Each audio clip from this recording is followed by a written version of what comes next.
Dan semoga Allah subhanahu wa ta'ala menghancurkan sehancur-hancurnya para pelaku pembantaian 6 syuhada pengawal kami dan yang memerintahkannya, serta para aktor intelektualnya juga yang merestuinya, dan semua yang terlibat dalam pembantaian sadis dan brutal tersebut secara langsung maupun tidak langsung. Allahumma dammirhum tadmira waqtulhum badada wala tughadir minhum ahada ya qawi ya matin ya muntaqim amin ya rabbal alamin. Allahu Akbar, Allahu Akbar.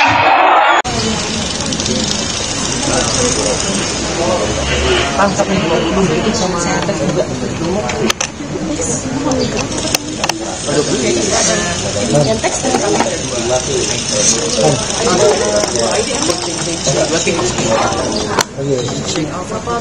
Coba cek. Cing, satu. Cing. Halo. C, satu. Halo.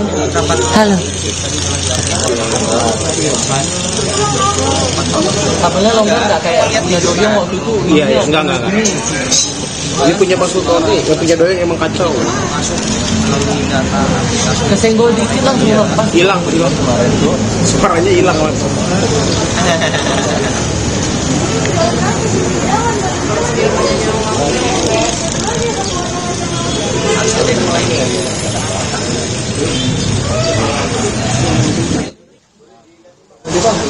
Yang orang itu satu lagi.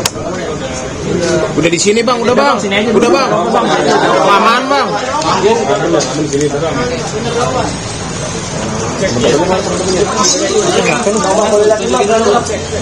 Pala nih kepala.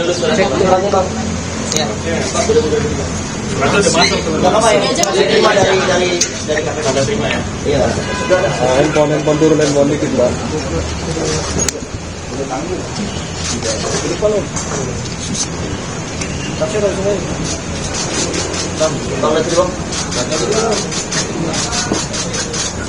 Berdiri bentar ya.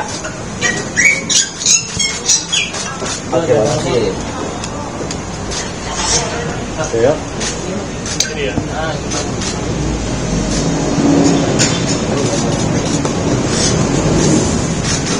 Dari samping belum jauh.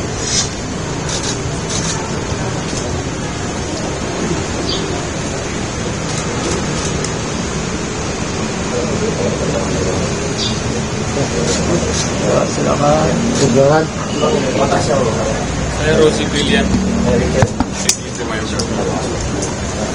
Boleh kita baca dulu Pak ini apa dasar dari penyerahan surat ini dan niatnya mau bertemu dengan saya. Oke, ya, selamat pagi rekan-rekan sekalian. Hari ini kami dari Indonesia Islamic Watch dan juga Kontras hadir di kantor Komisi Pemilihan Umum Republik Indonesia untuk menyampaikan permohonan informasi mengenai permasalahan KPPS dan juga permasalahan Sirekap. Tentu permohonan informasi ini berlandaskan kegelisahan kami melihat permasalahan Sirekap dan juga KPPS yang sudah menjadi perbincangan publik dan sudah menjadi sorotan berbagai banyak pihak, sehingga kami memutuskan untuk menyampaikan permohonan informasi. Permohonan informasi mengenai Sirekap kami ajukan yang meliputi dokumen pengadaan, dokumen anggaran, dan juga daftar kerusakan yang pernah terjadi di Sirekap, gitu ya. Itu kami lakukan agar kami bisa memeriksa bagaimana prosesnya, apakah sesuai dengan tata kelola pemerintahan yang baik dan bersih, gitu. Kalau untuk KPPS. Ya, mungkin menambahkan sedikit ya, selain permasalahan soal aplikasi atau websitenya Sirekap, kami juga menyoroti berbagai persoalan ya soal kemanusiaan. Karena Kontras basicnya adalah organisasi hak asasi manusia, tentu kami melihat permasalahan pemilu ini dari human rights based approach in general election. Jadi pendekatan hak asasi manusia itulah yang harus dikedepankan dalam penyelenggaraan pemilu. Nah, hari ini kita melihat bahwa ada 91 per kemarin begitu ya, 94 petugas KPPS yang telah meninggal dunia dan 4.000 lebih dinyatakan sakit. Dan kami meminta pertanggungjawaban KPU gitu ya. Seharusnya KPU bisa secara terbuka dan transparan menyampaikan kepada publik gitu ya. Apa sebetulnya alasan sesungguhnya? Kalau kemarin kita lihat hanya kelelahan. gitu ya. Berulang-ulang disebutkan hanya kelelahan dan seterusnya. 2019 kita ingat juga bahwa 800 lebih meninggal juga karena kelelahan. Artinya apa? Tidak ada perbaikan yang signifikan dari KPU dalam melihat persoalan-persoalan soal kematian dari KPPS ini. Nah, itu yang pertama. Yang kedua, kami juga menagih gitu ya, KPU sebagai penyelenggara pemilu juga bisa menyampaikan kepada publik secara transparan dan akuntabel bagaimana kompensasi ya yang akan diberikan kepada korban atau keluarga korban ya, baik yang sakit maupun yang meninggal dunia. Ya, walaupun sebetulnya sudah ada beberapa dokumen yang disampaikan kepada KPU, tapi kami ingin menegaskan gitu ya bahwa informasi publik yang kami ajukan ini untuk memantik agar KPU bisa secara terbuka dan transparan dalam hal. Yang poin ketiga yang ada dalam surat keterbukaan informasi yang Kontras dan ICW ajukan itu juga soal kecurangan tentu saja. Selain kebingungan di tengah-tengah masyarakat soal Sirekap, kami juga menyoroti hal-hal berkaitan dengan kecurangan. Bahkan di lapangan kami menemukan beberapa hal gitu ya, yang selanjutnya akan kita update besok. Para petugas KPPS itu terlibat dalam berbagai kecurangan yang ada di TPS.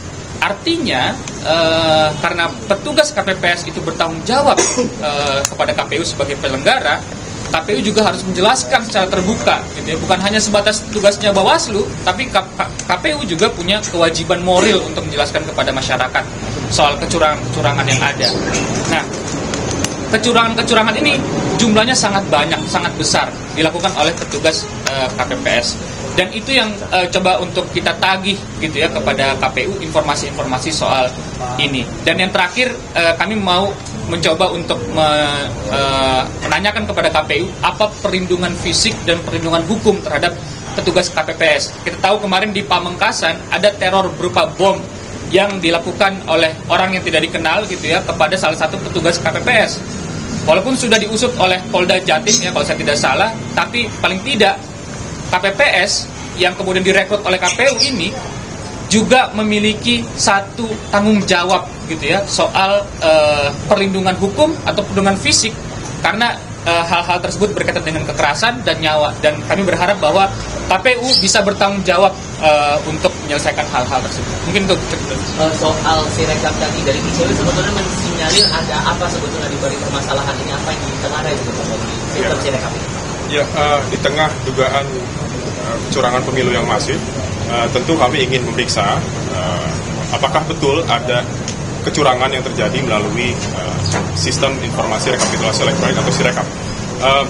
Itu yang ingin kami periksa melalui dokumen yang kami minta kepada KPU, apakah memang betul di situ terjadi ya kecurangan ataupun manipulasi ataupun tidak. Jadi kami ingin memeriksa dokumennya terlebih dahulu untuk memastikan bahwa kecurangan itu tidak terjadi. Dokumen spesifiknya yang diminta apa? Dokumen yang kami minta pertama-tama dokumen anggarannya, dokumen pengadaannya, dan juga dokumen rekaman elektronik mengenai kerusakan yang pernah terjadi pada server yang ada di KPU. Gitu. Catatan kritisnya berarti sejauh ini Sirekap ini dipandang gimana? Ya, ini yang justru yang kami pastikan. Sirekap sejauh ini belum kami periksa secara lebih jauh ya, secara mendalam begitu ya. Apakah kecurangan ini terjadi atau tidak, sehingga kami membutuhkan dokumennya terlebih dahulu. Tapi dugaan itu muncul dari berbagai pihak termasuk kami, sehingga kami sekali lagi ingin memastikan. Ini kan memohon ada jawaban atau ada tindak lanjut dari KPU. Ya. Harapannya tenggatnya sampai kapan? Ya, sesuai Undang-Undang Keterbukaan Informasi Publik Nomor 14 Tahun 2008 dan juga Peraturan Komisi Informasi Nomor 1 Tahun 2019, KPU punya waktu 3 hari kerja untuk menjawab permohonan informasi yang kami ajukan. Jadi kami tunggu 3 hari kerja. Jika memang tidak ada jawaban dari Komisi Pemilihan Umum, maka kami akan mengajukan surat keberatan.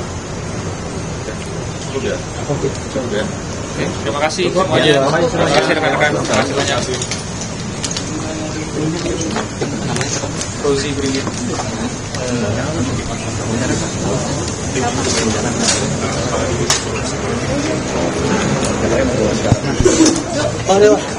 Jadi dugaannya bisa nggak perbuatannya bukan hasil data surveinya? Ya, terutama di situ. Makanya kita lihat dulu di situ apakah memang ada permasalahan. Karena permasalahan di hulu itu bisa pada akhirnya berujung pada permasalahan di hilir, yaitu soal selisih suara dan sebagainya. Gitu. Berarti dari dugaan ke ada korupsi dan keamanan ini karena satu si sistemnya sering down dan ada permasalahan di dalam teknisnya tapi kayaknya. Betul, dalam teknis tapi kita lihat dulu di awalnya, di hulunya seperti apa untuk melihat kemudian di hilir. Jadi kami mau memeriksa itu melalui dokumen yang kami ajukan. Soal anggaran dulu pernah disinggung, ditanyakan teman-teman wartawan ke KPU. Aman, menanyakan soal anggaran. Tapi ketua KPU menyebut nggak perlu itu jauh, nggak perlu dibuka.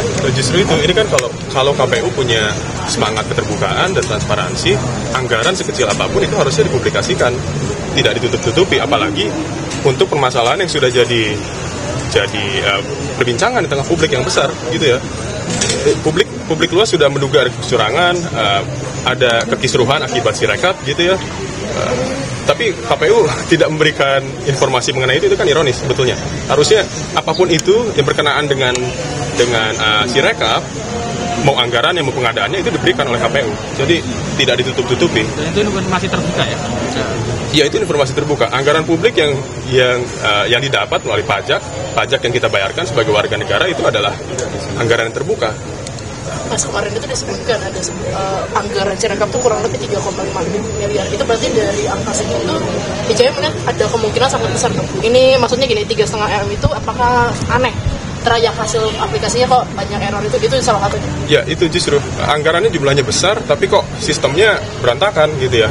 Dan konsekuensinya adalah publik sampai sekarang menjadi kisruh, menjadi ribut di berbagai daerah gitu ya, karena sistem yang tidak siap, sistem yang tidak baik begitu, sementara itu sudah menghabiskan anggaran yang jumlahnya tidak sedikit begitu. Jadi kami juga ingin periksa anggarannya berapa, sebesar apa, detailnya seperti apa, digunakan untuk apa saja, apakah perencanaannya sejak awal sudah dilakukan dengan patut atau tidak gitu, karena perencanaan yang buruk di awal bisa berdampak pada kerusakan atau praktik buruk di akhirnya begitu, kerusakan di akhirnya. Jadi itu yang ingin kami periksa gitu. Bang, terkait dengan dorongan agar IT KPU itu diaudit, bagaimana tanggapan dari ICW, Bang? Sorry, gimana? IT-nya KPU. Ada dorongan IT-nya KPU gara-gara Sirekap ini minta untuk diaudit ya, begitu. Itu juga betul. dorongan dari ICW. Ya, buat saya ini seluruhnya sistem Sirekap yang sedang jadi perbincangan, sedang jadi masalah, semestinya diaudit sejak awal.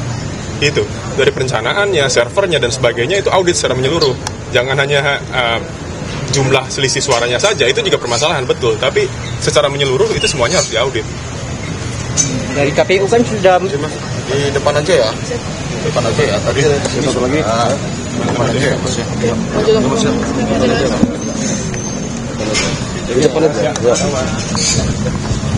Al Godi, sekarang ada warnanya loh, baju Koko Habaib.